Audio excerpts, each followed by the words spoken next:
All right, here we go. Go Sports Radio. Carver and Cuthbert here with you. Borrelli's Taproom in Long Beach. On the island on a beautiful, doors open Thursday. As I look over in the distance, I see the Ferns. Not a between two Ferns Thursday, but a doors open Thursday down at Borrelli's. A great breeze. Just an awesome day to come down and hang out down here. I mean, if you got nothing to do, why not? It's the most wonderful time of the year, man. It certainly is. Last week of June. Next week, July comes kicking in. Next week, 4th of July weekend. The 250th birthday of America. Happy birthday. Next weekend as well. We have a lot to accomplish today, of course. We'll do a lot of baseball. The Yankees beating up on Skubal last night, which not many teams get to do very often. And they did. Another pathetic performance by the Mets. I mean, imagine like someone who went to like both games. Like, could you imagine that if you went to both games of that doubleheader? If you were a Met fan yesterday, that's just brutal. And they'll try again. The tickets are free. They might be tonight. I mean, you could get them for probably a couple bucks, $2 or $3 to go to the Met game tonight, and watch the Blues probably again to the Cubbies this evening. So we have that. Another huge NBA trade. Yeah, man. With LaMelo Ball going to the T-Wolves, and we'll discuss it later. That's very interesting. That's two guys who really like to take a lot of shots and have the ball in their hand all the time, and Anthony Edwards and LaMelo Ball. That should be very interesting with those two guys in Minnesota. Still a lot of hockey chatter, including I can't wait to get Paulie's thoughts on the Stars poking around and trading Jason Robertson, which I just don't get at all. I mean, how this guy, we talked about this with the USA rosters. This guy is a big time player, and to not look to deal him instead of, I would be looking to keep him and re-sign him.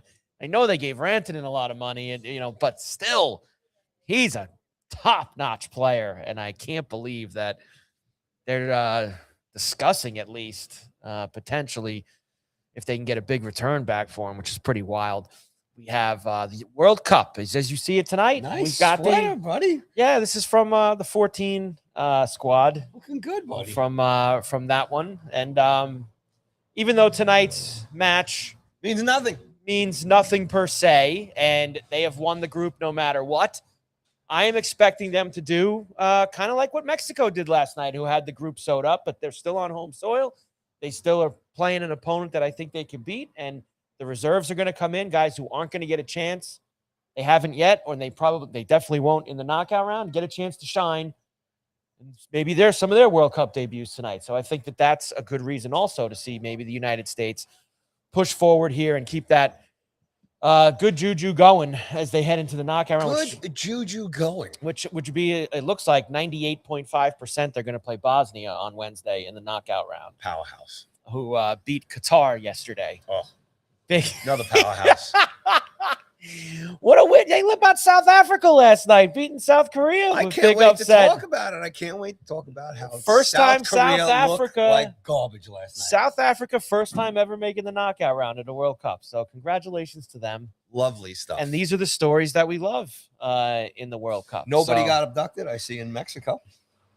There was no mothership. This goes back to what I was saying to you yesterday. Didn't see it. The people in these cities that are hosting these games, they're having such a great time. You haven't had any reports of violence or people I've seen so many clips because South Korea played all 3 of their games in Mexico. There's a few other countries that have obviously been playing down there because there's been 3 sites in Mexico. It's like a party in the streets down there before every game. The fans are mixing it up together and having a good time. Mm-hmm. That's what it's all about. It really is. Sure is. Now the Scots have to get on a plane. They could be. They're not officially on the plane yet, but it's over. By tomorrow, depending on how some of these other third place sides go, they probably will be heading on the plane. But they deserve to. They played like rubbish last night. So did Chachicha. Chakchika, yes, they did not perform well against. A couple of teams. I did watch last night, man. South Korea, you watched a little. Chechia, I think they didn't get on all the rides they wanted to. They didn't get any parting gifts, and they wanted to go home last night. I think they were just upset. Let's get the hell out of here, man. Well, and I have a feeling that Turkey is going to be in the same mold tonight against the United States. The bags are already on the plane. They're already eliminated. They're already on the plane. But believe it or not, they have the most shot attempts through 2 matches at the World Cup without a goal. They have over 60 shot attempts in their first 2 matches. I'll give you this. I don't think the Turks roll over. I don't think they roll over. I think they try and go down fighting. 3-2 United States tonight. All right. I think it's going to be a high-scoring game. I'd ladder up the total over 2.5, over 3.5, over 4.5. I think you're going to get goals because one of the weaknesses of this United States team coming into this tournament was their back line, their defense, and their goaltending. And in potentially a game against a team that has had over 30 shots in each of their first 2 games, and the potential that the United States are going to play kind of their reserves and secondary squad. So if the main squad on D and goal was perceived to have a problem with defense, what are the second unit going to have? And Turkey might have a chance to finally convert a lot of those chances that they've been generating. I don't think Turkey, like Czechika last night, will go completely in the tank and say, let's get the hell out of here. I think that they're going to look to, at minimum, Paulie, want to get a goal on the board before they leave this World Cup. And I think that's going to give you opportunities for guys on the United States team like Gio Reyna and Haji Wright and Ricardo Pepi and these guys that aren't, that they're playing a role, but they're not starting roles, to shine tonight and have a chance to show their stuff in Los Angeles. So I'm into it. All right. Now, the other thing, too, is I hit you late last night, and because I know you had Canada in your parlay there, right? So, I did, yes. So they lose 2-1 to the Swiss, but they got in, though, right? They're still in the knockout round, yes. Okay, so explain to me how they got into it. Okay, so the top 2 teams in every group advance to the knockout round. Gotcha. So there's 12 groups. So it's all right. So that's 24 teams, and then the other 8 in the knockout round are the 8 best third-place teams. So it's hard to not advance. I mean, 32 out of 48 teams are going to the knockout round. Yeah. So but Canada had a chance to win their group. So the difference being, Paulie, if they would have won or drew yesterday against the Swiss, they would have won the group. And then their next 2 knockout matches, obviously one and then maybe a second if they would win that one, would have been at home in Vancouver. They would have got to play those games at home. So this loss last night was pretty bad. Now they have to go to Los Angeles and play on Sunday on a shorter rest. And they didn't win the group. They came in second in the group. Which was part of the parlay that you had, right? Correct. So I lost that bet. Gotcha. Because it was U.S., Mexico, Canada to all win the group. So I lost that group. Talk to me about Canada losing that game. Well, that's the funny thing. So this time yesterday, if we would have talked about this, I think a lot of people would have said, man, that'll be a bad draw for Canada if they don't win because they have to go to L.A., and it looked like they were going to have to play South Korea, who has obviously L.A.'s got a major Korean population. It probably would have been almost like a road game for Canada playing Korea in L.A. But sure enough, South Africa's upset of South Korea last night means now Canada is going to face a quote-unquote inferior opponent in L.A. on Sunday, a better matchup than they would have got if they stayed at home in Vancouver. They probably would have played a tougher opponent in that match. So things really, Paulie, kind of broke all right for Canada. They got to play on a little shorter rest, playing from Wednesday to Sunday. And they got to go to L.A. and leave Canada. But they're playing a team that many perceived were one of the 5 worst sides in the entire World Cup, and Canada are going to be a massive favorite in this game now on Sunday. That's a big blow though for the city of Vancouver, man. I know, but now look, Vancouver still has a game, except now it's going to be Swiss versus whoever. That's what I'm saying, but Canada's not going to be. But they've been selling out all these games, so I understand what you're saying, but it's not like it's going to be half full for Swiss versus Belgium or whoever it's going to be. Gotcha, and that's what I mean. That Canada would have potentially played Belgium, even though it would be in Vancouver. It's a much tougher match than playing South Africa. So you got to look at it from both sides of the coin. You lost, but your chances to get to the last 16 might have increased because of the opponent that you're going to get to play. So interesting stuff, and I think there's going to be a lot more of that. Maybe they intentionally lost that game last night for the better setup. Well, I don't think they could have thought that South Africa were going to beat South Korea last night. I don't know. There might be some backroom deals I'm not sure that they could have possibly thought that was going to happen. But again, you never know, Paulie. You never know if those things could come to fruition. All right. Carver and Cuthbert, like we said, Go Sports Radio. Mike Carver along with Paul Cuthbert. Hi, Paul. How are you? Good day to everybody. Happy Thursday. Almost the weekend. It's gorgeous down here in Long Beach. Get down here. All right. Get down to Borrelli's. Have some lunch. Walk in the door. Mention the CNC podcast and get a free Miller Lite draft. See, I'm always promoting. Like, I'm always marketing and promoting. I know you are. That's what I do. But it's great to be here. Got lots to talk about as usual. And Yankees did all right last night. Mets didn't. And this. What time is it? What? You gotta go buy it, don't you? I said it. Little Willie, last time here before camp is in for the entire summer. I asked him 4 times before the show, do you got to go to the bathroom?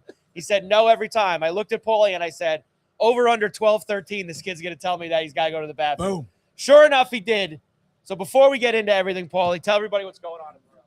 All right, we are broadcasting live from Borrelli's Taproom, 912 West B Street here in Long Beach, New York, baby, home of the champion, New York Knicks, the NBA. That's right, it's true. It's not a lie. So anyway, it's Thursday. You know what that means? It's carnival night here at Borrelli's. So for $42.99, come on down. You get a choice of veal, pork, or steak, soup or salad, and a dessert, and bottomless beers, and endless wines. That's right. Tonight, walk in, feed yourself, get a little blasted for $42.99. And on top of that, enjoy the great sounds of Current and Company, which we playing live every Thursday night here, I believe 7 or 8 o'clock. So come on down, free admission, all good stuff. Great Thursday nights down here at Borrelli's. The weekend is upon us, and it is beautiful. And hopefully it stays this way the whole weekend. And as you know, the live music and the dance parties kick in here at Borrelli's. And starting tomorrow night, Eddie Burbis is going to be here 7 p.m. on Friday, and followed by DJ Splashy. I know that guy. He's pretty good. He'll have the Friday night dance party going on for you after that. On Saturday, lots going on here on Saturday. You have the USA vs. Turkey watch party here, 2-for-1 pizzas and tons of bucket specials.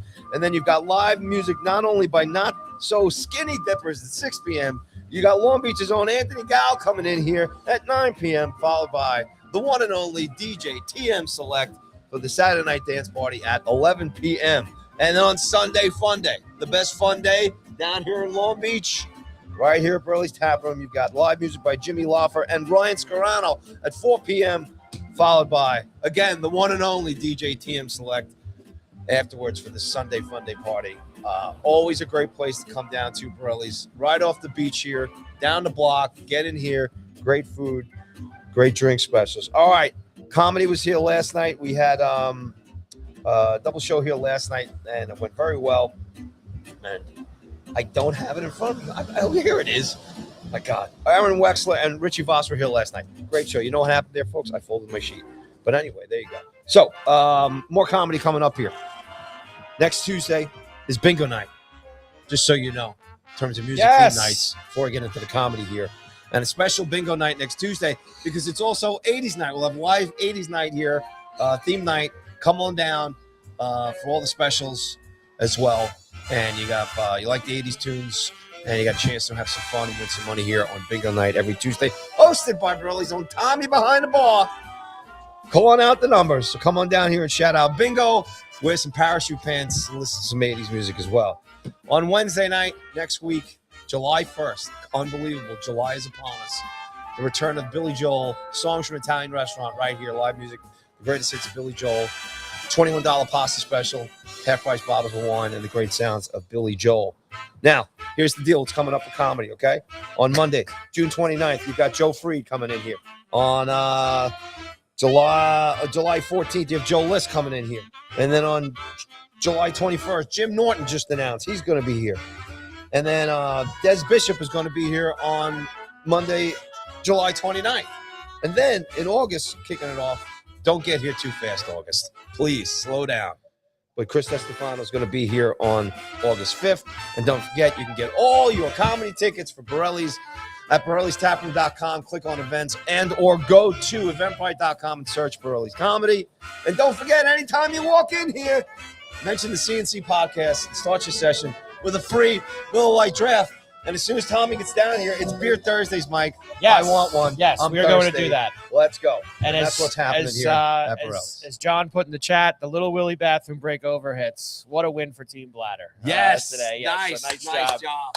by Nice Willie hearing that. I was just watching something up on one of the TVs, and I don't know if we've talked about this in the past, or maybe we did in the earlier, or back in the fall, or wherever it is. I don't know if we discussed this yet. Did you see again last night what the one girl did to Caitlin Clark in the WNBA game? Did you happen to catch that? As you found out yesterday, I don't watch a lot of WNBA. I mean, I just don't understand it. Was she roughed up again?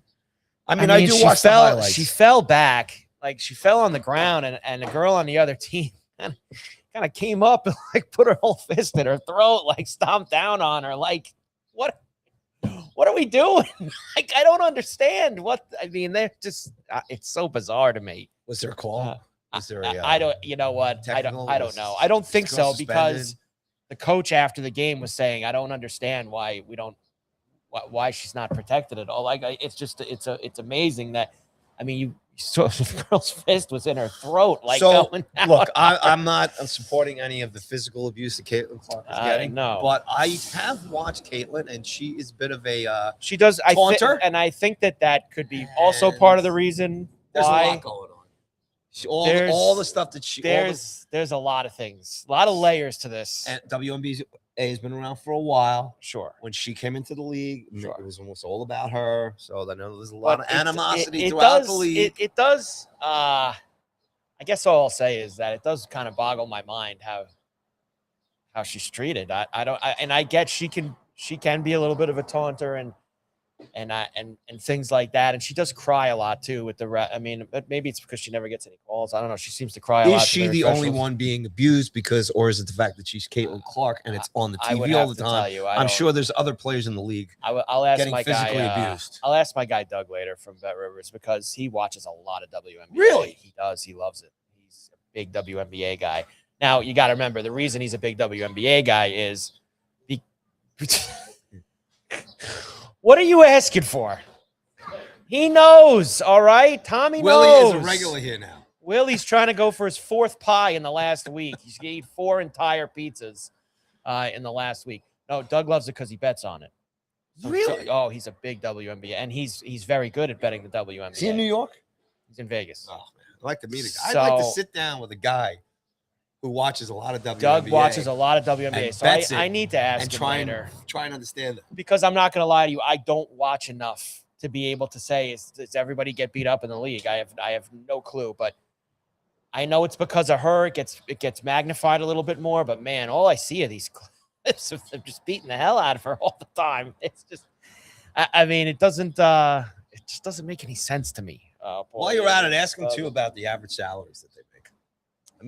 Is she making a lot of money? Are they making a lot of money? I don't believe that they in general make a lot of money. And I believe that there's a CBA, like there's a renegotiation where they're going to start making a little bit more money. They've been around for 30 years now, right? They have. They have been around for 30 years. You're 100% right about that. Oh, look at Tommy. Look at this. Tommy, Ladies thank and you gentlemen. so much. Thank you very much, Tommy. Tommy, you're the best, man. Willie's eyes darted out. You'll get a lemonade too, man. Relax. Tommy with his Phillies. Right. Mattingly's got 35 wins, I believe now, or something like that. Mattingly, manager of the year in the National League. Since he's taken over? Donnie Baseball. That's a lot. Manager of the year in the NL this year. 4 back now, the Braves, I believe. They're going to catch him. Cheers. I hope you got I told Tommy, get your Philly to win the NL East tickets. Let's go. You can always get delicious. You can always get one of these. Woo! Every time you come into Borrelli's and mention the Carver and Cuthbert Go Sports radio show, you will get a Miller Lite draft. And I'm pretty like close to. I must be getting my Peroni sweatpants soon from the Peroni. I don't know. He ain't even close on the Peroni Club, right, Tommy? Paulie's not even close on the Peroni Club. Not right. You got to have guys that come in here that have blown by Paulie with there's a lot. Some bigger Peroni drinkers. Especially I would have to think on Billy Joel and I, when they get all the Peroni drinkers in here. Now I wonder if it counts on Carnivore Night because you get bottomless beers. So if you came in here and you had 15 Peronis, that counts? I think you got to pay for them. So all I would need to do, let's just say 10. Let's make it a nice even number. I come to 10 Carnivore Nights. I have 10 Peronis at each one. I can hit the 100. Right, Tommy? 10 weeks of Carnivore Night. We can get it in the bag. Good to go. Finished. All right. Let's start things up. Yankees last night in Detroit as they get ready to take on the Sox. Go Sox this weekend. 4-2 win. 3 homers off of Turek Skubal in that 4-2 win, which obviously is... Two by that young rookie Goldschmidt, too. And I brought this up to you a couple weeks ago. If there's one guy who has really stepped up with Judge out, carrying the team on his back. I mean, I criticized. I will admit, I criticized bringing him back. So what are you bringing this guy back for? He's old, he's older. He didn't look like he had much at the end of the season last year. All of those things. He has done a phenomenal job this year. He has been excellent, and he has carried them throughout the month of June. His June has been incredible. Yes. Before Judge was hurt and since Judge was hurt. 2 homers off of Skubal last night. Second career multi-homer game off of Skubal. You got a little something on him. Well, you know what that tells me, too. Skubal's damaged goods. You can't trade for that. Well, and then he gives up a homer to the Martian, Jason Dominguez. It wasn't good at bat. That was good at bat. Wasn't good at bat. From the right side of the plate. And I think the other really positive thing from last night is they got another good performance from Weathers, which, I haven't really, I'm not the biggest Rodon guy, and Cole, he's been, his last couple of starts, but Weathers is the guy that kind of worries me the most in their rotation, and getting a good performance from him on the road in Detroit is nice to see. Cruz came in and did a nice job, and then Bednar their bullpen can't give it up every night. Bednar's been pitching very well since the homer against the Mets. He's pitched excellent. Yeah. That game he blew with the Taylor 3-run homer against the Mets. Since then, he's been locked down. He's been lights out. It was just a nice game of baseball last night. There was no outside of Volpe. I know there's been talk now that Volpe's been playing well. We went into it a little bit yesterday, and he was batting pretty good. And I think this is the whole thing about Volpe. Can he keep it going? Can he keep consistent? Then he goes. I think he went 0 for 4 last night. Yeah. But outside of that, it was just a good Yankee win last night. It was a good game. 2-game win streak now. Heading into Boston. 4 games against those guys who are on the bottom, the very bottom, and should go in there and just take care. Do we know the rotation for the weekend? I will give it to you right now. Woohoo! Let's go. Cam Schlittler tonight. Win. Against Early for the Red Sox. Okay, that's the Thursday night game. Friday night, Will Warren against Peyton Tolley. Win. Saturday afternoon, 1 o'clock on ABC. What? Nice. Garrett Cole against Jake Bennett. Win. 3 in a row. And then I'm actually interested in this on Sunday night. It's Rodon against Sonny Gray, but this is the first time the Yankees are going to be on NBC Sunday Night Baseball. So I'm off Sunday night. So since obviously NBC got the Major League Baseball package this year, the games have been on Peacock on Sunday nights. Now, since the NBA's been over, they've been putting the Major Leagues on Channel 4 on the big Peacock. And this is the first Yankee game that's going to be on it. So I'm interested to hear the call. I actually don't off the top of my head even know who's doing the games for NBC, but I'm interested to tune in and watch. Sonny Gray pitched against the Yankees yet this season? Yes, he did. Has, okay. He pitched the game in New York, and that was on June the 5th. 6 1/3, 8 hits, 3 runs. The Red Sox won that game against them. So that was he did pitch against them at the stadium. Not going to win Sunday night. Sweep for the Yanks. Look at this. It's going to be 6 in a row. Now the Sox are coming off a 6-game road trip where they just lost 2 out of 3 in Colorado to the Rockies. Oh. Thank you, Chris. So Jason Benetti does the games on NBC. So I didn't know Jason does do a very good job. Nice Benetti's job, very Chris. good. Thank you, Chris. I hadn't watched an NBC Sunday night game yet. And I think the Mets Phillies were on the NBC. I didn't watch, as you can tell. But I'll be into that on Sunday night to see that. But I'm not as greedy as you usually are. 3 out of 4? Don't tell me a sweep. The Red Sox are 32-46. They are 15.5 games back in So put them 19 back. the division. Let's go. Put them 19.5 back. Let's go. I won't sweep them. Bring the hammer. They won't sweep them. Yes. Why not? Because that they're not there's things that you've seen over the last couple of weeks that I don't think they're not going to sweep them. I mean, 3 out of 4. Last 2 games, and there's no more lollipops, Right. and now they're focusing on Chris baseball again. Chris is a Red Sox fan. The Red Sox are doo-doo.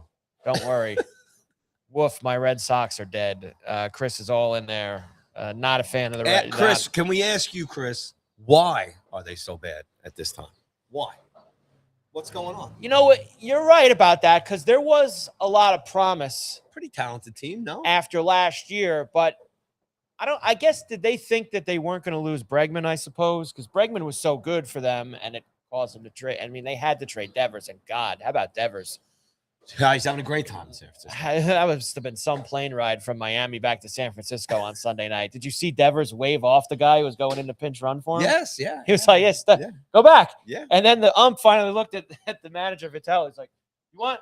Yeah. And then Devers had to go off. And then Devers had the Stones afterwards when they had the day off and then before Tuesday night's game to go, no, you guys blow everything out of proportion, he says to the media. Ralph, you're over there waving the pinch runner back into the dugout. What's getting blown out of proportion?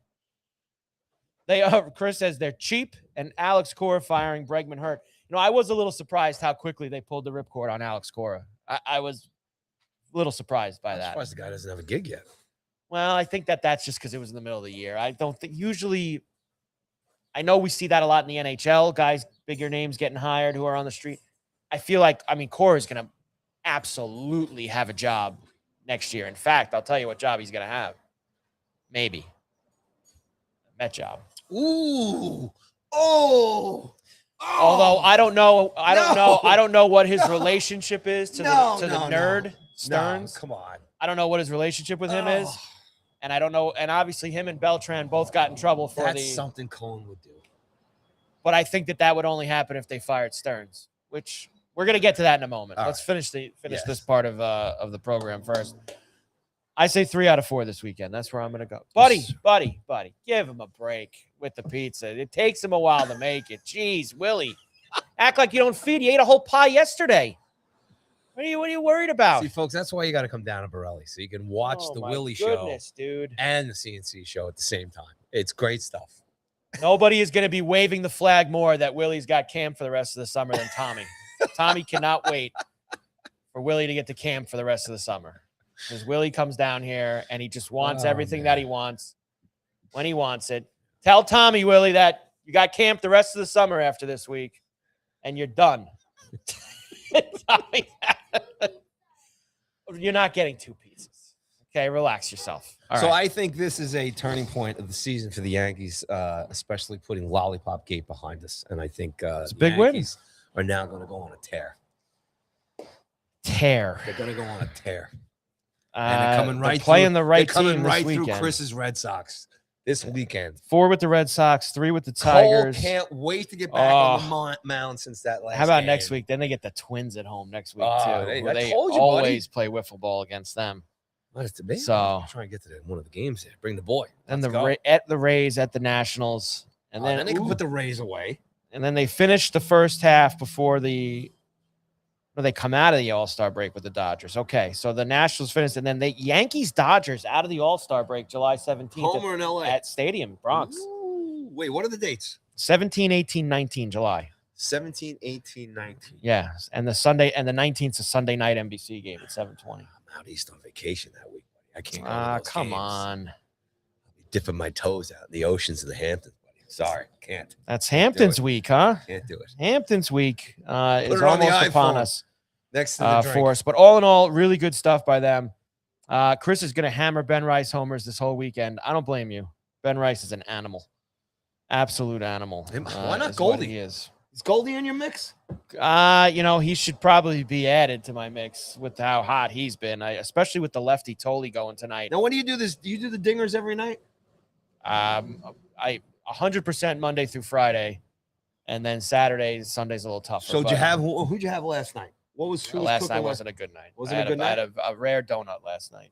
But give me a couple of guys that you had thrown out there. Last night we had Nick Kurtz from the A's. We had the Okamoto from the Blue Jays against Burrows. The Wood Doctor for the Nationals. All right. And I forget. Everybody came up empty last night. Yeah, it was an empty. And look, I've had a really strong year with it. I'm a little cold this week. This week's been cold. Well, it's like the Yankees. You tell me you can't win all the time. But I think that I could possibly go to Goldie tonight. That Goldie could be a good one to go to. What do you say, William? Say thank you to Tommy. That pizza smells good. Thank you. Come on, Thanks. folks. You got to get down to Borrelli's, man.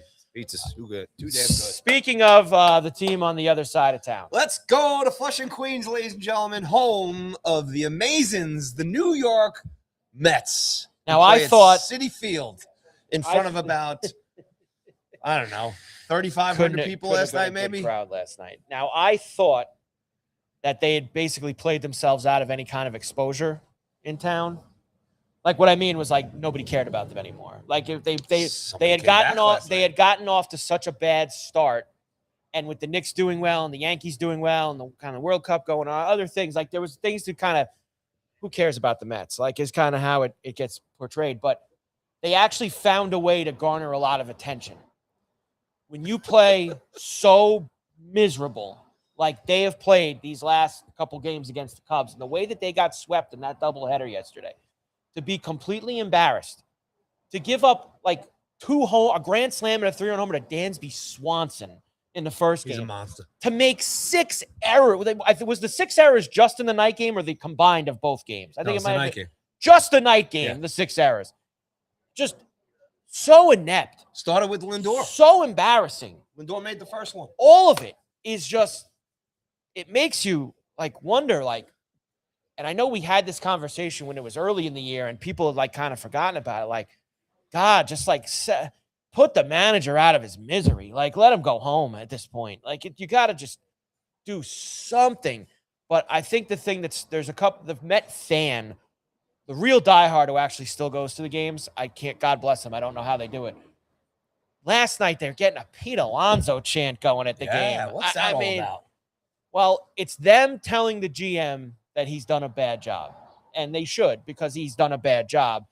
And for him to have spent $700 million of Steve Cohen's money over the last couple of years, and for them to be now last year, I didn't think they'd be good, and they ended up not being good. They didn't have the pitching, and it ended up being a bad year. This has been just an absolute catastrophe from day one. It's been down the tubes. They've had no good moments. They've had absolutely nothing good happen to them.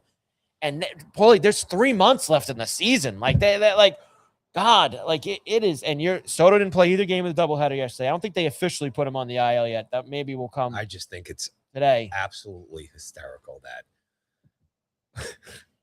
Lindor now is coming back and Soto is out. I know they can't play together. They can't get these two guys to play together. It's almost like tag. You're in. Let me go take the break now. I mean, you wonder if they really just. I mean, I don't know. You can't make it up. But what I'm trying to get to is like, there's got to be some sort of animosity between them. They have now lost 5 in a row.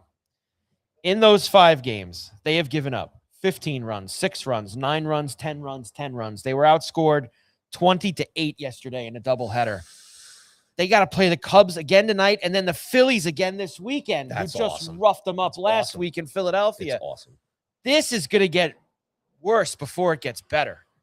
Like, it is a really rough scene for them right now. So, and I don't know. I hate being a broken record, and I hate repeating all the stuff that we've kind of said over the past couple of months. But now 9 back of the wild card. This Stearns, the fans are starting to let you know now at the games, and I'm telling you, I saw some people last night on social media. They want to see something out of the owner, because the owner is very talkative when things are going well. He's very talkative. He hasn't been tweeting?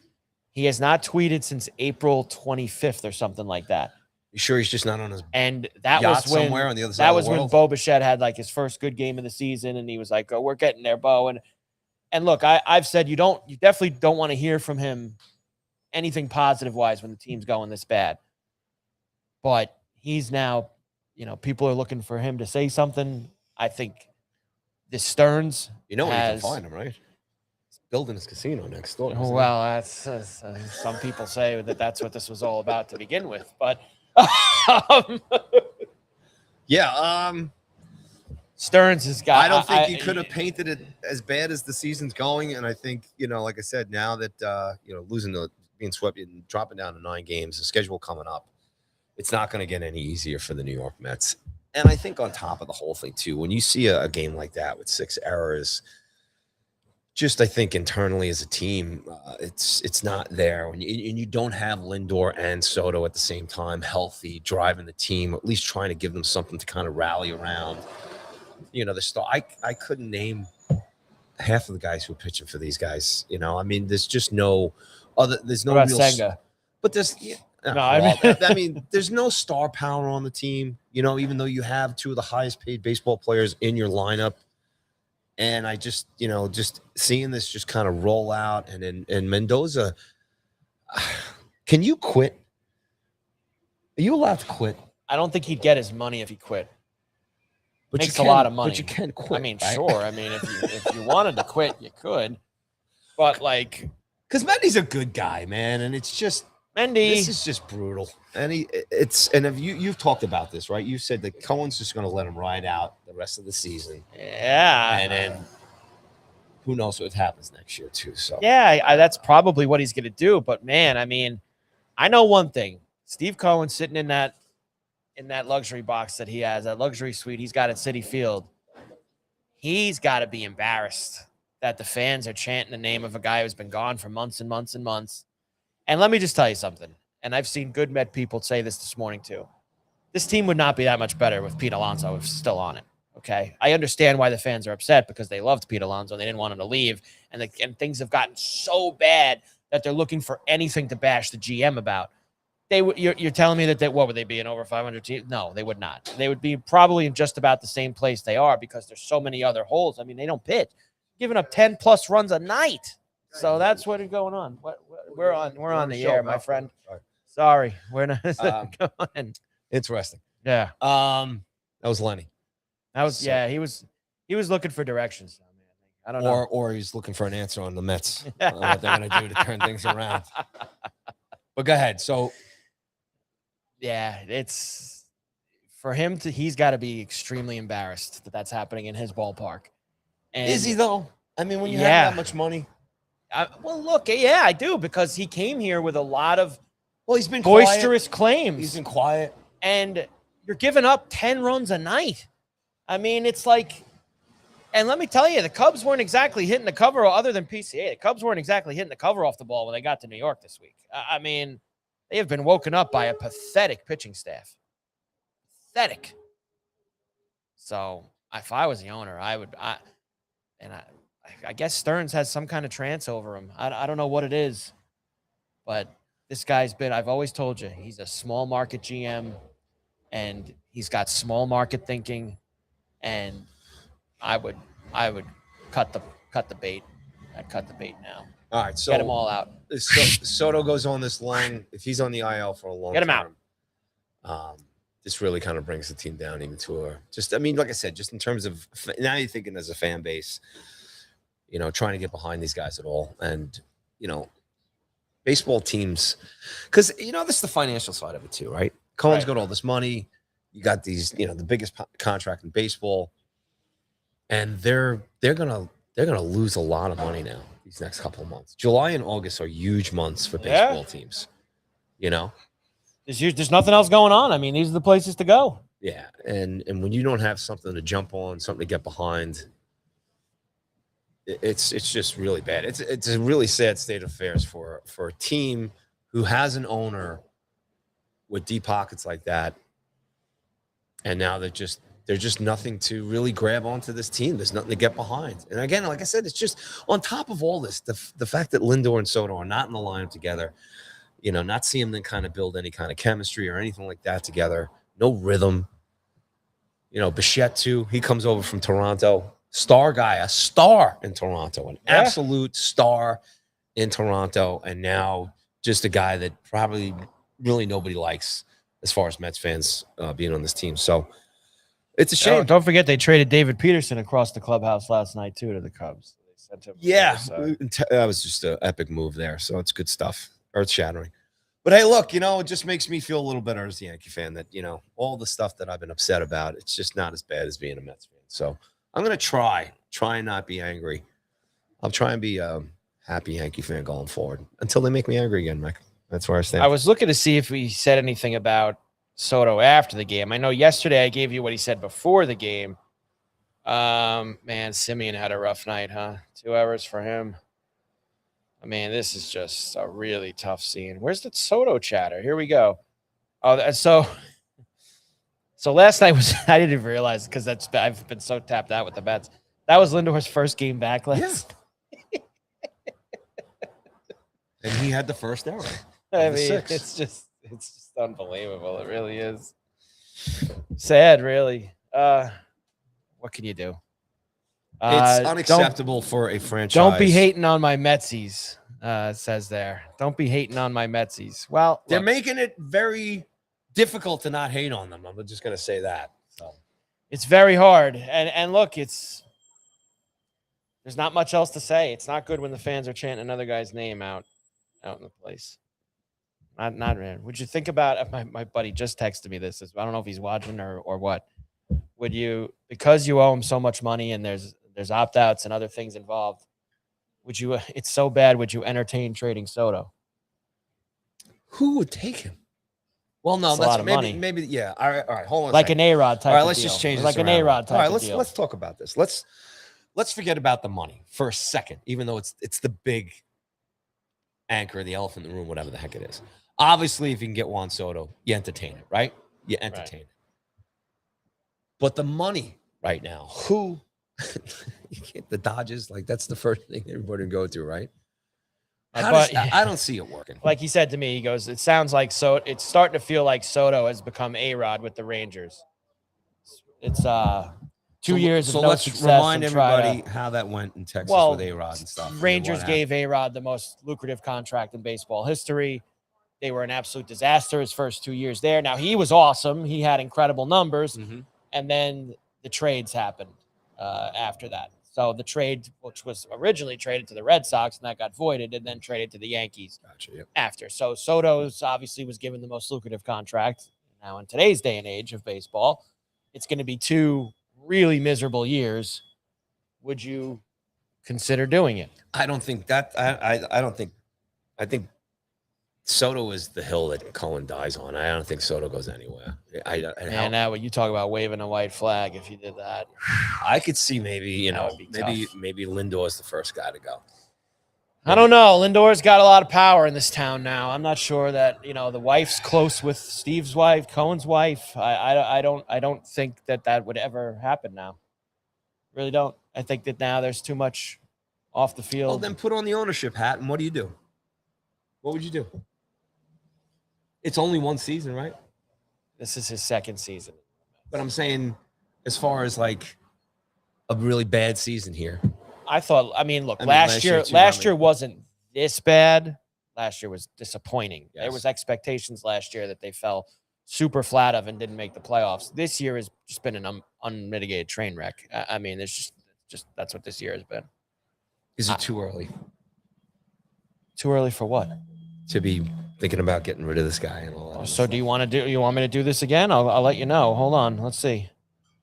They are, as of today, as bad as it's been, 9 games out of the last wild card spot.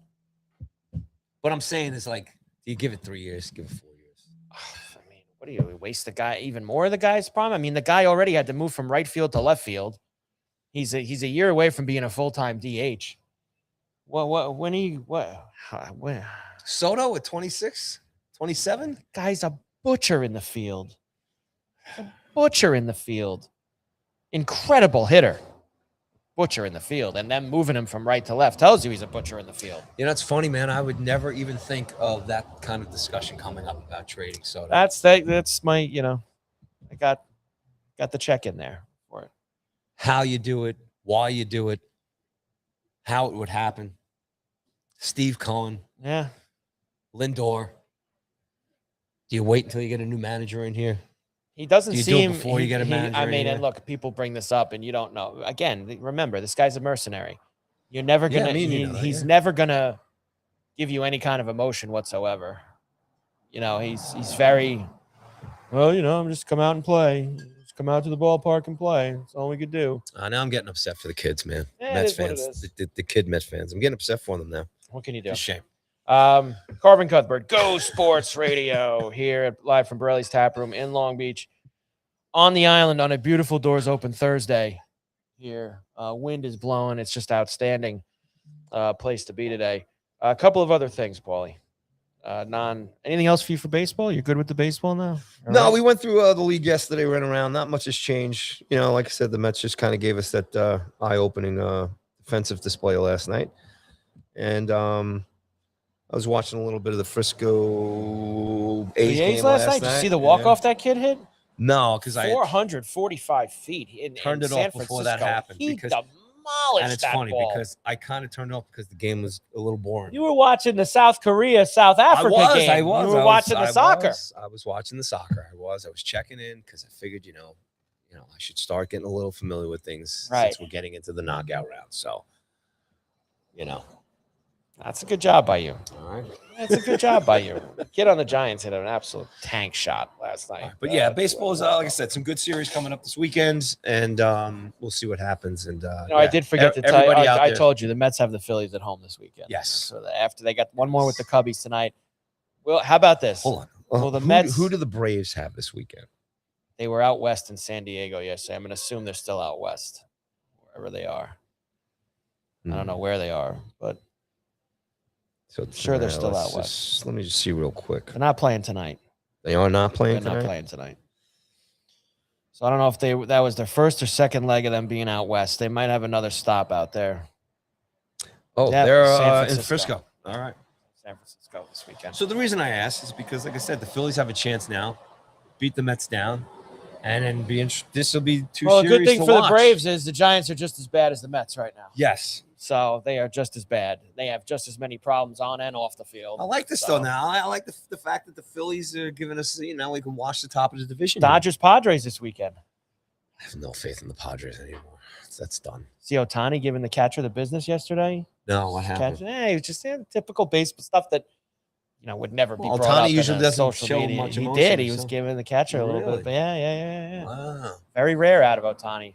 He must have got his bill from his bookie.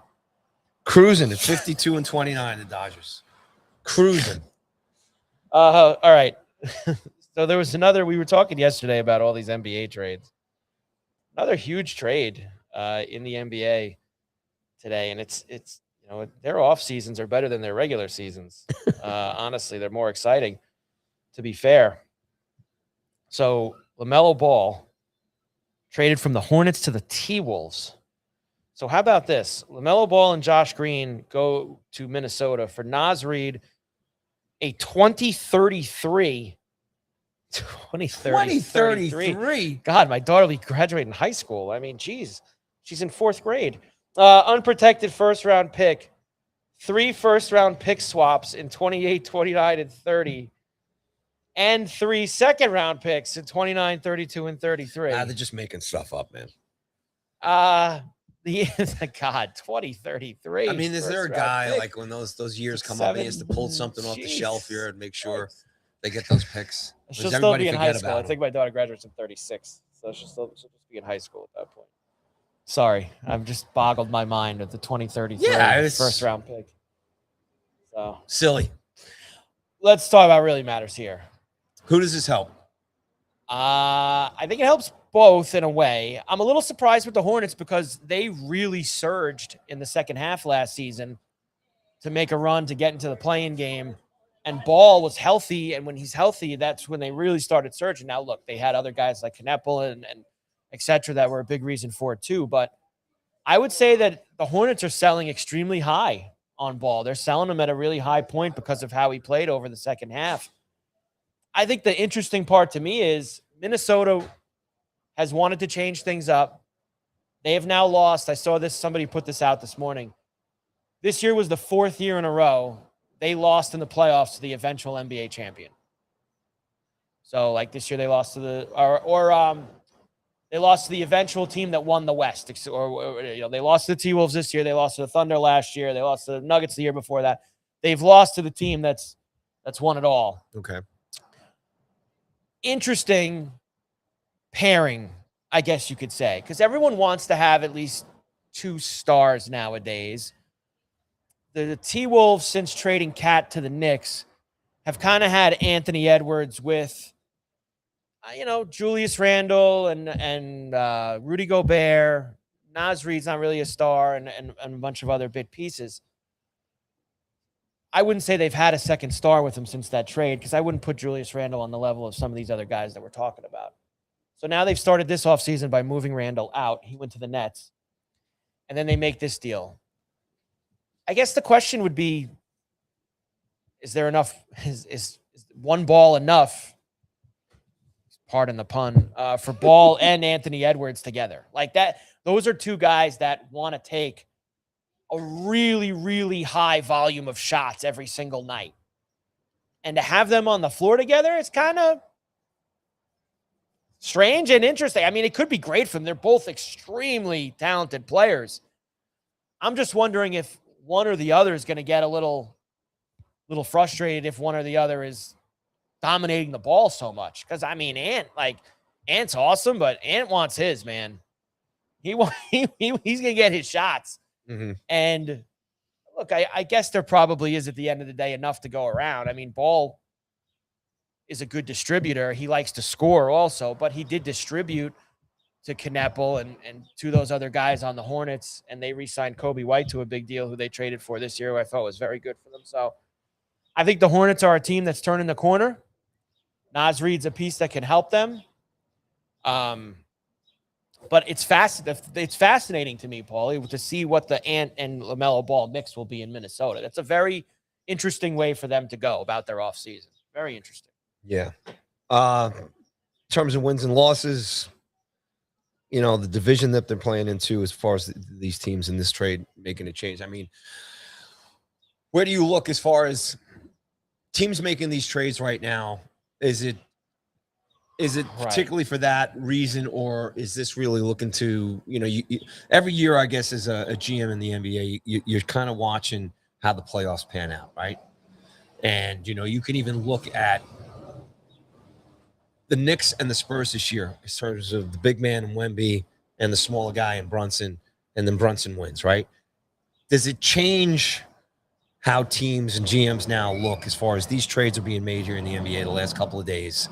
Looking at the Knicks Spurs series here in terms of setting their teams up and their approach as far as getting obviously to the finals. How do you see anything like that, or is this more coming down to just numbers, money, and just shifting things around? I'm just kind of curious as your angle as to, do you see anything that maybe might be a reflection of the recent finals that we just look? I think that teams want to get it's. I think it still stays that teams want to have as much star power as possible. Now, the Spurs have arguably one of the biggest guys. Yeah, obviously having Wemby is massive star power, and I think you saw in these playoffs and in the finals that Dylan Harper and Stephon Castle are going to be it's a great team, are going to be stars as well, and they're still extremely young players who have only been in the league for 1 and 2 years. So those guys are on the path to being that.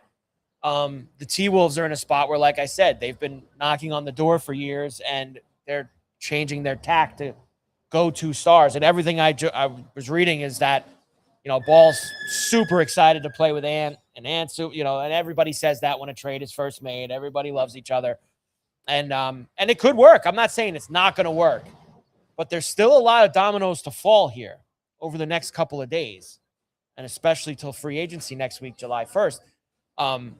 It seems like the Celtics are almost have to make a Jaylen Brown move now. Really? Like, it feels like there's a lot of hurt feelings on Brown's camp that they were going to deal him for Giannis, and then that didn't happen, and Giannis went to Miami instead. And it sounds like maybe Atlanta, maybe somewhere else for Jaylen Brown, which is very interesting, that piece that could happen. There's still the LeBron. Now, what's LeBron's status right now? Is he a free agent? Yes, he is.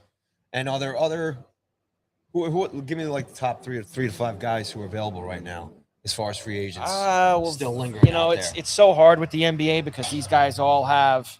That's what I want to ask you too. Is it similar to the NHL as far as? Hold on here. Left? But the NBA with restricted and unrestricted is a little different from the NHL. Let me see the I can get the list up fast, obviously. The free agent tracker here for us. Where do we have this here? So Harden's a free agent. LeBron's a free agent. Norm Powell. Now Austin Reeves has already re-signed with the Lakers. They gave him a new deal. CJ McCollum, Trae Young has re-signed already with Washington. I think that LeBron's going to be an interesting piece because it feels like that the Lakers want to go in a different direction. With obviously now Luka kind of being their guy. They've re-signed Reeves. Any follow-up on Luka's injury? I mean, I guess he went to some cryogenic place in Slovenia, and just he's going to be fine for. I mean, the Lakers have that kind of confidence that with him to. Well, Luka's because he was kind of known for that too, like kind of being really not good as far as off-season training and stuff. I mean, well, people gift, felt that coming into this past season that he worked on that a lot and that he was in much better shape this year. Is LeBron's son on the LA? He's on the Lakers, yeah. So I thought the whole thing was that he was going to stay there because of that and all that other crap. He got a little bit more burn this year. I mean, he's still not playing like meaningful minutes, but he got a little bit more burn. So than do you he did think last year. There's still a chance he's just going to resign with the Lakers? Or do you think that's a no? I think there's still a chance he could. Yeah. I think there's a chance he could finish the career in Cleveland. Are we done with LeBron as NBA fans? Is the kind of run it's luster? And I got to tell you, I think in the right situation, he could still absolutely help a team win. See, I think the problem is, and maybe that's why the Lakers kind of want to move on quietly, is because they want it to be Luka's team. If LeBron's on your team, can it ever really be anybody else's team? Even at his age. Because let's remember, LeBron's not some 41-year-old who's just like can't hack it. Like he could still play. Yeah. He could still play, which like if he went to somewhere, is he like I saw someone bring up yesterday, a buddy of mine who does a show in Miami, that would the Heat bring him back, now he'd have to take a lot less money to go there because they only have like a mid-level exception. But putting him with LeBron and Bam with Giannis and Bam and all that, but he'd have to play for like $7 million, which he's never going to do. I mean, the guy makes $50 million a year. I think at the end of the day, there's only two places he plays. It's either LA or Cleveland. I don't think people have said maybe he'd go play with Curry for a year at Golden State, but he wouldn't be the guy, and he always has to be the guy, which is why the Lakers want him out the door. Cleveland, fascinating. Cleveland sounds like a good. I mean, it's not a bad team, and maybe if LeBron's in that lineup this past year, do you think they give the Knicks a harder time? Oh yeah. But remember, does that mean do we take James Harden off the team? And Harden's a free agent, and that would mean Harden would, and I don't think Harden would be back in Cleveland anyway. But if you traded LeBron for Harden in that Knicks Cleveland series, I can guarantee you, I think the Knicks still win the series. It ain't a sweep. Yeah, it's a if you trade LeBron for Harden, it's a different on the Cleveland roster. It's a different series. I know they don't lose game one with how much they were up. So very fascinating. Oh, you say fascinating, I say interesting. Interesting. Oh, very interesting. Interestingly fascinating. Carver and Cuthbert, Go Sports Radio, here from Borrelli's Taproom in Long Beach on the island. We still got some other things to do because the hockey free agency and drafts is also hot and heavy right now, and we do a little bit more World Cup before we get out of here. But, Paulie, so many things are happening at Borrelli's. I mean, you got to let it go. What's happening? All right. We are broadcasting live from Borrelli's Taproom, located at 912 West Beach Street here in Long Beach. Beautiful Long Beach. Beautiful day here in New York, baby. And it is Thursday.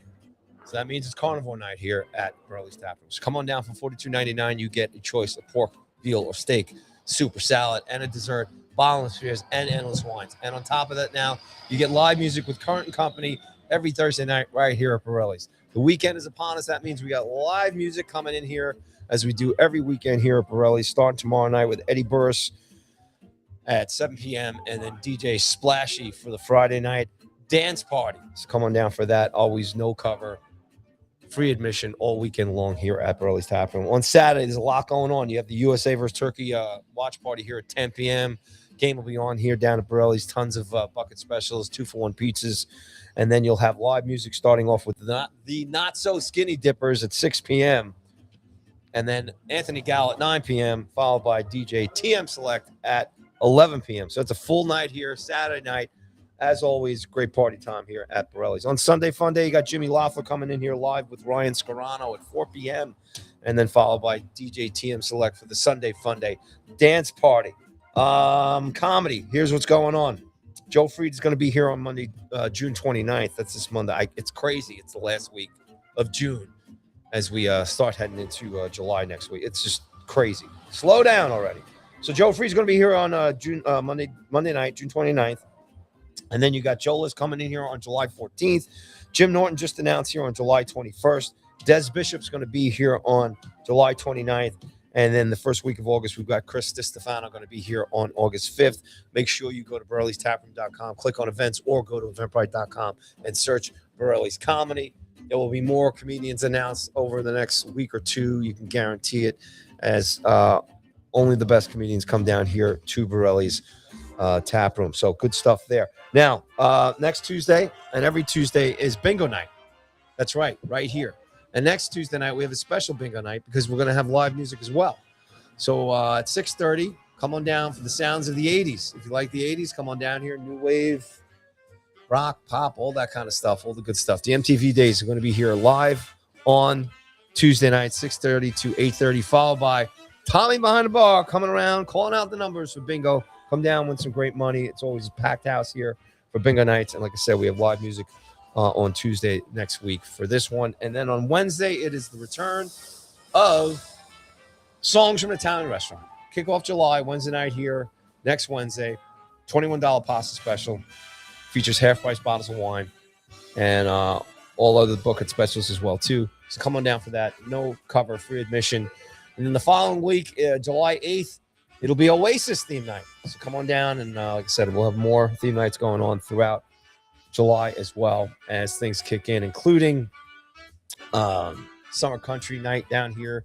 And the YouTube band New Year's Days is going to be back here. Had a great night here last month, and they're going to come back live, full band here in July as well, too. So lots of great stuff coming up here as far as live music, comedians, all the sports, all the World Cup. Come down here for lunch during the week. Hang out with Tommy and us on Wednesdays and Thursdays. Walk in the door here anytime. Mention the CNC podcast and get a free Miller Lite draft. Follow Borrelli's at Borrelli's Long Beach on the Instagram and get all the other specials and all the big nights that are going on down here when I'm not here to tell you on Wednesdays and Thursdays. And there you go, Mike. It is great to be down here as always. I see some people heading down to the beach. It's a beautiful, beautiful summer day. A little bit of breeze down at Borrelli, so come down and hang out. All right, we got a couple of other things to do here. John checking in. Good call on Wyndham Clark last week. Yes, that was a great win for us with the first-round leader for Wyndham Clark. When's the next Golf Wednesday? Well, I haven't had Golf Wednesday the last couple of weeks. My guy Cam that I do it with's got a lot going on. He's had some things happening, so we're giving Cam a few weeks, and then we'll get back on the horse, John. So that's where we've been with that. And our other John from Buffalo checks in. Yay. So far, I'm a big fan of Jarmo Kekalainen. Woo. Massive improvement over the clueless Pagulas. Kevin Adams. Jarmo. Oh, yeah. Adams was a Pagula. Yeah, they loved him. Yarro's done a good job. I like the Bynum trade that they made.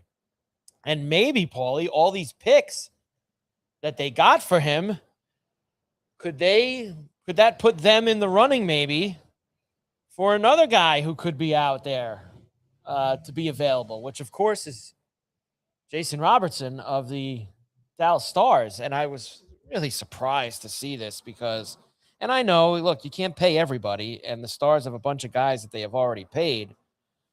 But I feel like this guy is constantly, what's the word I'm looking for, Play? Underrated? He doesn't get as much juice as a lot of other guys around the league. Like, this guy's no joke, Jason Robertson. He is just a massive goal scorer. He really is.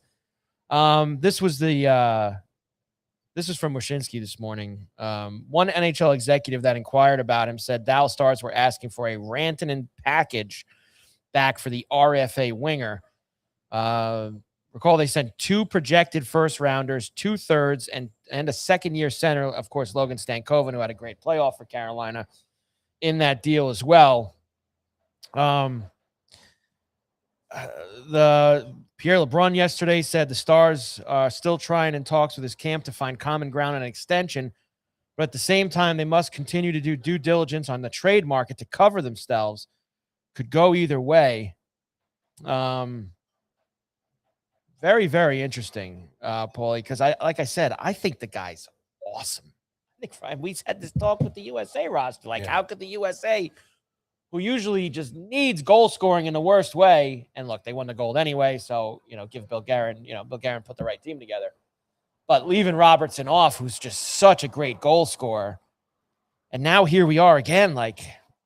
I think the Stars are aging a little bit, too, with their top guys. Yeah, he's a younger dude. A lot of factors, I'm sure, that are involved here, too. And maybe he doesn't want to stay there.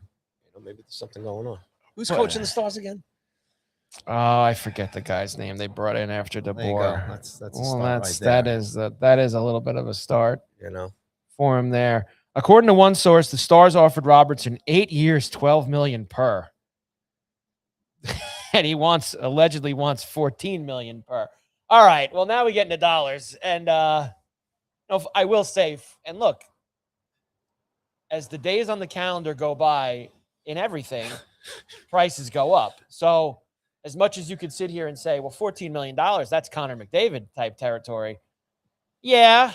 Do you realize that Mess and Gretzky back in the day were only making like $6 million? These guys have won nothing. Yeah, they make big money. Nothing. And they were getting $6 million after already having 3-4 cups in their pocket already. These kids have won nothing. $14 million a year. Obviously, different time frame. So the NHL's making a bucket loads more money. Different salary cap, but holy cow! Man. Let's just say he were to get $14.5 million per year AAV. Let's just say that's what he's asking for. Kaprizov's first at 17, which the Wild gave him just a silly deal. Draisaitl's 14 AAV. Jack Eichel's 13.5. Austin Matthews 13.2. Nathan McKinnon 12.6. You'll notice Connor McDavid's not even on that list because he took the team-friendly 2-year deal in Edmonton to try to get more pieces in there, 2 or 3-year deal, whatever it was. That would obviously bump Jason Robertson up the list pretty high if he were to get 14.5. But even if he got around same as McKinnon, 12.5, like that. What was Robertson's points total last year? Do you have that? Of course, I can have. I can get anything if you give me a moment to get it. What did that kid put up point-wise last year? So this past season, played in every game, 82 games played this year, 45 goals, 51 assists, 96 points. And it's the goals for me. Like there's so many, you're a 40-plus goal scorer. He is currently 26 years old. He has scored 45 goals, 35 goals, 29 goals, 46 goals, 41 goals past few years. So the 29 and the 35 were the Pete DeBoer years, where technically guys in Pete DeBoer how old is he? He's 26, and he's already got 3 40-goal seasons, 4 30-goal seasons. Well, he's got 213 career goals. Might be worth $14 million a year in this time and age of the NHL. Especially when I'm not. So he asks for 14. He gets off for 12. Somebody gives him 13. This is honestly the Wild's fault because the Wild gave Kaprizov 17, and I think Kaprizov's an awesome player, but for him to be far and away the most highest paid player in the league just doesn't add up to me. I mean, did the guy not like the snow that much that you had to overpay him that much in Minnesota? And don't they got to pay Quinn Hughes too? I saw them yesterday saying that they think they're going to said Wild will sign Hughes to new contract. Owner says. Okay, but what does Hughes say? Because the owner says that. What does Hughes say? What is his thoughts on it? This whole. I think if Hughes gets Maybe he gets a $20 million a year offer. Stay in mini. How are they paying for all these guys? I don't know. Like what happened to the cap? Batman's paying for it. What happened to the cap? That's why they need more expansion teams. They need that money. I don't know. Well, what is Quinn ask for? What is he going to ask for? Who's the highest paid defenseman right now in the league? What kind of bank is the highest paid defenseman in the league getting right now? Is it McCarr? Might be. Who? Because I know Keandre Miller got a pretty sweet deal in Carolina last year, too. I think his is 40 something. Erik Karlsson, 11.5. 11.5 a year. Darlene for Buffalo, 11. Drew Doughty, 11. Evan Bouchard, 10.5. So you can stop right there because Hughes is going to ask. Well, there's two names that aren't on this list that haven't been paid yet. And that's Hughes and that's Cale Makar. Okay? Because I think if you would ask most people who are the two, quote-unquote, best defensemen in the NHL right now, would you say it's Quinn Hughes and Cale Makar? Those are the first two to come. Now, Werenski just won the Norris, right? Yeah. Werenski won the Norris this year, so fair play to him. He belongs. And obviously, there's a kid who's only a rookie going into his second year that eventually is going to make huge money along with these guys, too, because Matthew Schaefer is going to have a lot of... Who? Yeah, so he's going to get his money down the road as well. But for now, Hughes and Makar haven't gotten their big bank yet to jump all these guys. I mean, and there's two contracts in there that got to be at the end. Karlsson and Doughty got to be towards the end of those huge contracts, I would think. Yeah. Then he was talking about that last week. Yeah. So you see the defenseman market kind of get reset, I would think, with Quinn Hughes. And then Cale Makar right behind him. So those guys will reset. But again, Keandre Miller got a pretty sweet deal last year, too. He did. Stanley Cup champion. Now he's Stanley Cup champion. Sometimes it's not bad to leave Broadway, Paulie. Sometimes you know. Man, the Ranger fans are running Drury through the mud. He's done nothing yet. Can you guy do something? Tuck signed in Washington, man. DC, that's not. How about Tuck getting Kyrou and DC getting Tuck and Kyrou over the past couple. I want Ovi to come back, baby. I want Ovi back for one more run. Man, what's he got left in the tank, huh? I take Ovi one more season. I mean, is his contract done, right? His contract's done, right? I don't know if it's done, but he's got to be on a year-by-year basis now. He's never going to play for anyone else. But he signed some some 13, 15-year deal with him, didn't he, years ago? Getting the phone out See, again for a third time. I'm forcing you to bring out the phone. I mean, I have one too here, but you're quicker. You're better at it. I'm just throwing out the questions. Alexander Ovechkin's 5-year, $47 million contract officially expired at the end of this season. He is an unrestricted free agent. Boom. So, guess it's up to him if he's going to come back for one more time around. I just picture him like Thor in Endgame when he gained all that weight. Was just drinking beer with his pals in the cabin. You know, Ovechkin just thinking, The draft's Friday night. They're going to take the Leafs are going to take this McKenna. It's Friday night. Friday night's the NHL next draft. week. No, it's this Friday night. Really? Tomorrow? Yeah, tomorrow night. That's bad marketing by the NHL. I can't believe I didn't know it was Friday night. They say that the Leafs... Rangers picked 5th, I think. Who the Rangers get? They do. Everyone seems to think that Gavin McKenna's Kimmelman and the great Mike Morial from NHL.com both have the Leafs taking Gavin McKenna with the first pick. They have the Rangers at 5. Kimmelman has him taking Albert Smits, defenseman out of Germany. Mike Morial has them taking Chase Reed, defenseman out of the OHL. So they both have him taking defenseman, Paulie. Their 5th overall pick. Chase Reed. Get Chase. It's got a nice ring to it. New York Rangers, Chase Reed. Bridge, Chase Reed. Chase is plastered all over that place. So yes, might as well get him, right? That's right. Spend enough money. Very good point. Their logos when plastered. The Owls picking? I don't think they didn't they get trade one of the first round draft picks left. They're done. Well, they traded one. The Islanders have the 13th pick. That's not bad. Top 20. And then they had another one, but I guess that one went in the Shen trade, I think. Owls making any trades here draft day? Well, someone texted me late last night saying, "You hearing anything on the Isles?" I said, "Man, I think quiet. All quiet on the front." I would say, run it back. Bring it back. Same scheme squad.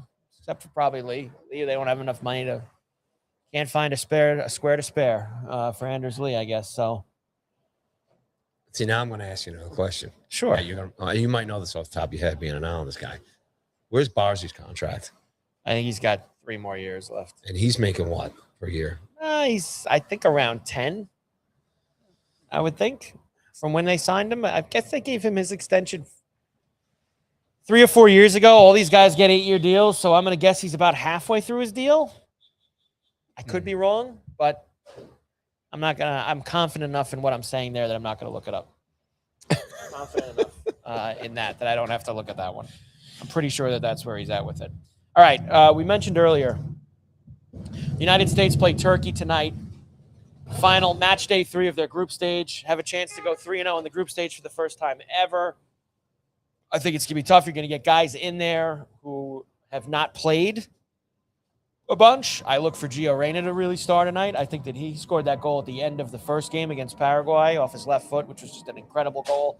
I would look for him tonight to get in the mix. Now, you talking does the team, does U.S. play cautious here a little bit as far as the starters and stuff like that? Yes. So anyone who has a yellow card, Pochettino has said is not going to play. Okay. So that would be Flo Balogun and Tyler Adams and a couple of other guys. Because if they got another yellow card tonight, they would miss that round of 32 match.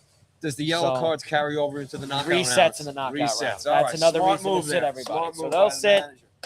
Pulisic obviously has had some injury issues, so he's probably going to now he says he might get him in there. I would think, Paulie, it's more just basically a 10, 15-minute run of just to see that he's fit. I don't think it would be anything more than that for Christian Pulisic tonight in that match.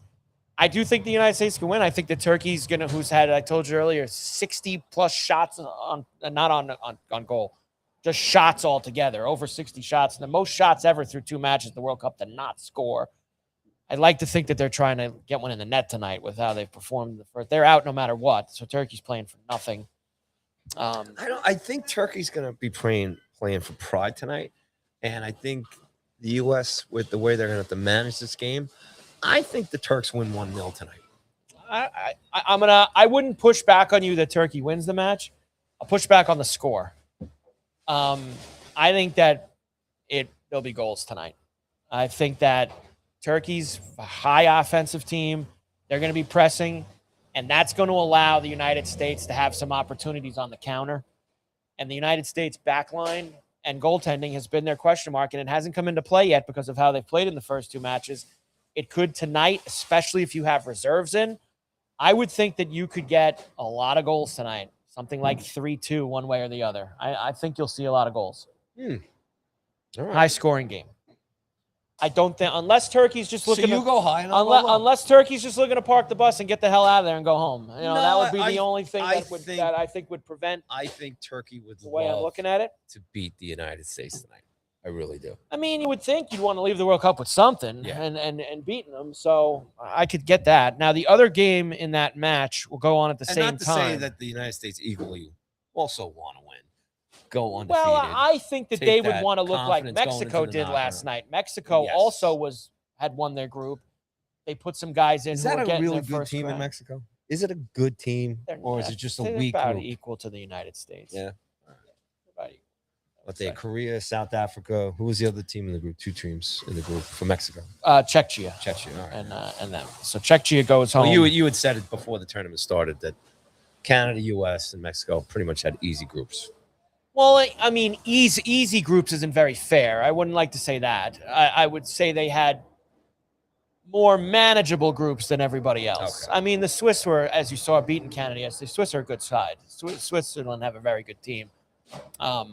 I think that the United States group tended to be a little bit easier than people thought it was going to be. Okay. I would say that, and Mexico as well. They didn't get much resistance from anybody in their 3 matches. So now Paraguay and Australia will play at the same time as the United States tonight.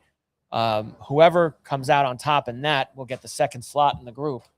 So that game does have a lot of gas now. Yeah. But if they draw, this is one of these. Paulie waited for a game like this. If Paraguay and Australia just make a little wink handshake deal before the game and they just kick the ball back and forth and draw, they're both probably going to go through with 4 points. So something to think about. Keep an eye on the ball tonight at the in that halfway game. line. Germany and Ecuador at 4:00, along with Curacao and Ivory Coast. Germany winning that group? They've outright? already won the group. That's okay. So, and then Japan, Sweden at 7 down at Jerry's World in Arlington tonight. And Mean anything? yes, Netherlands, Tunisia is the other match. Same time. Go Holland, go. No one, Tunisia has been eliminated, but Netherlands, Japan, and Sweden can all still finish 1, 2, or 3 in the group. So there's still some jockeying there amongst those 3 squads going forward. But when we come back next week, Paulie, United States will play their knockout match, most likely against Bosnia. That'll be on Wednesday, July the 1st. And there will be knockout games before we come back next Wednesday. Sunday is the first knockout game. Canada versus South Africa in Los Angeles, Sunday afternoon. That's the only game? That's the only game on Sunday. But the only game before Wednesday? No. Then Monday there's a couple knockout matches. Tuesday there's a couple knockout matches. But Sunday starts. I got homework. I got to watch these games. Sunday starts the I have knockout to watch these round. games now. So today, tomorrow, and Saturday are the match, still the third round of the group stage. I will be a World Cup guru come Wednesday. You ready? U.S. Bosnia on Wednesday when we come back. Okay? Get ready to go. Knockout round. What time is that game? Is that the 10 o'clock game you come down to Borrelli's to watch? No, that was supposed to be tonight, but the game means nothing now, so I'm not going to come. The knockout game next Wednesday. No, the knockout game again, that's at 8 o'clock, I believe. You coming down? I might, yeah. Maybe we'll just stay. Yeah, I mean, I heard there's also Billy Joel that night going on. Too, so, yeah.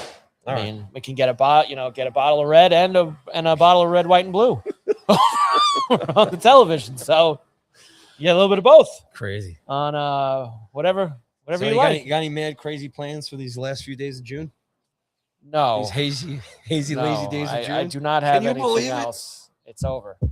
It's Buddy, over, which is we got to great. start talking NFL training camps here soon. Camps in about 3.5 weeks, or about, maybe I would say more like a month from today, I guess, is when it really starts. Because most teams now, it's like between the 25th and the 28th that they all open up camp. So right in that area, and college football and the NFL will all be back before you know it. You made it through. I got to take my freaking shorts see out of the what boxes. the World I gotta Cup's get into doing. It's summer mode extending here. you out to training camp. That's what it's really going to get you to. World Cup's going to end. They're going to open camp the next week. Here we So go. look at what the World Cup's doing for you this summer. You had the Winter Olympics this year and the World Cup. Both give you a lot more than you thought you were going to get out of this 2026 calendar.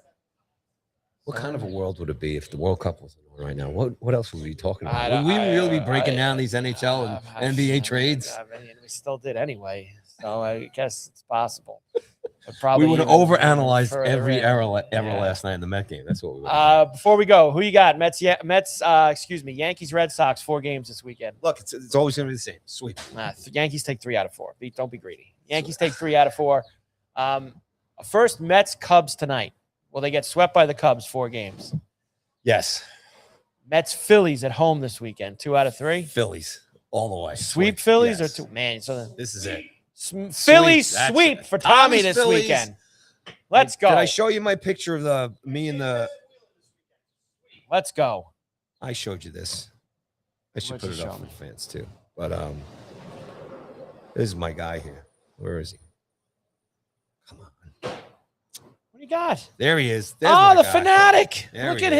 him. I can put that up on the The TV. fanatic. Look at Yes, Paulie it and the is. fanatic. There we go.